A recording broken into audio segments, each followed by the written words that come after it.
SSS members, it's me Angel. Welcome back sa aking YouTube channel. Sa video na ito, pag-uusapan po natin ano nga ba ang mga documentary requirements na kailangan kapag tayo po ay mag-file na ng retirement claim kay SSS. Kapag sinabi po natin retirement guys, it's either lump sum or monthly pension ha. So, ibig sabihin po, in short, iisa lang po ang documentary requirements na kakailanganin po natin kahit pasok kayo sa monthly pension o kaya pasok kayo sa lump sum.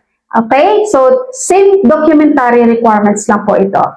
Tandaan niyo po ha, makakapag-lump sum lang po kayo sa SSS kapag kayo po ay umabot na po sa retirement age, which is 60 years old and above, at hindi nyo pa na-reach ang 120 months contributions. Kasi ang 120 months contributions, guys, yan ang minimum requirements natin para maging pensionado ka ni SSS. Pero kapag hindi mo naabot yun, meron kang option to lump sum. Ibig sabihin mo, withdraw mo lahat yung pera mo kay SSS. At after noon, wala na. Tapos ka na kay SSS. Wala ka ng connection sa kanila. So, huwag kayong magtanong dito, guys, ha, kung pwede na kayong mag-lump sum kahit wala pa kayong 60 years old. Hindi po. Lagi kong sinasabi, guys, mag-retire lang kayo, mag-file kayo ng retirement kapag kayo ay isang ganap ng senior citizens kung saan 60 years old ka na. Okay?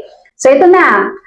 Kapag mag-lump sum ka kay SSS, yung form na kailangan natin ay SSS Retirement Claim Application or RCA form.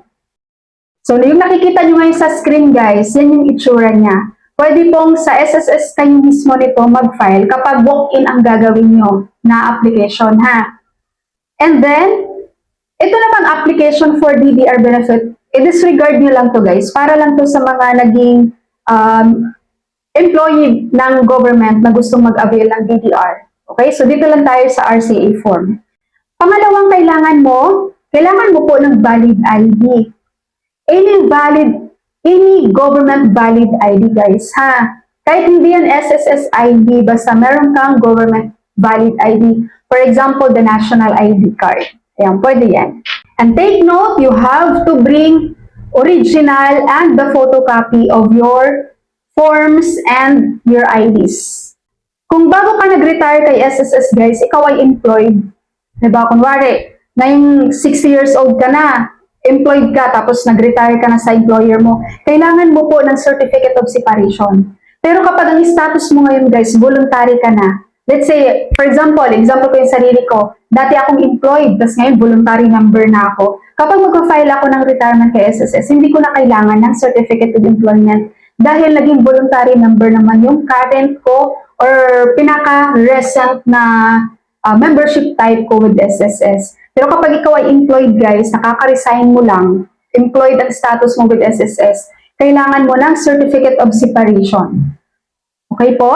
Pag wala ka namang certificate of separation from your last employer or last employers, guys, kailangan mong mag-provide ng certificate of employment or yung tinatawag po natin COE. Dapat naka-provide po ito, guys, sa pinakahuli mong company. Sila ang magbigay.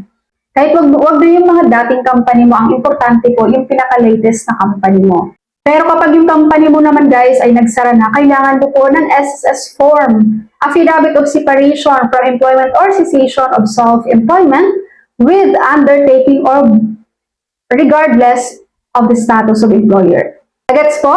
Ngayon naman, kapag meron ka pong mga dependents, of course, kailangan mo po ng marriage certificate, certificate of member issued by the LCR or PSA, birth certificates ng iyong mga legitimate or illegitimate child, legally adopted or illegitimate dependent child, issued by LCR or PSA. Yun lang naman, guys, ang mga requirements. Napakadali lang, di ba?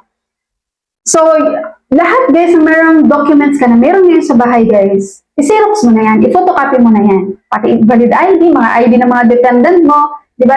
I-photocopy mo na yan. Para pagdating mo doon, guys, sa SSS, complete ka. Pag sabihin sa'yo ni SSS, kailangan ko ng ID ni ganito. Meron na rin akong photocopy. Di ba? Hindi ka na pabalik-balik pa sa SSS. Ang pag-apply mo ng lump sum, guys, pwede po itong online. Ayan. So, i-comment nyo lang pag gusto nyo mag-apply ng lump sum through online.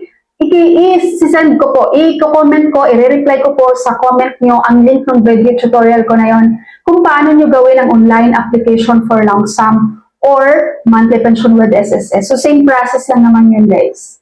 Pero kapag online application ang gagawin mo ha, kailangan mo ng SSS online account.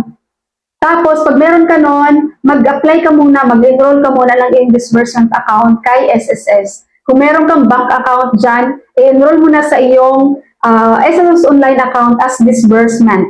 Para kapag nag-apply ka na ng lump sum, automatic na po na meron ka ng disbursement account doon. Yun po, doon po papasok ang iyong lump sum na makukuha with SSS. Alright, SSS members na malapit-lapit ng mag-lump sum or kaya mag-monthly pension with SSS, yan po ang ating mga requirements. Marami pong salamat sa inyong panonood and God bless you all.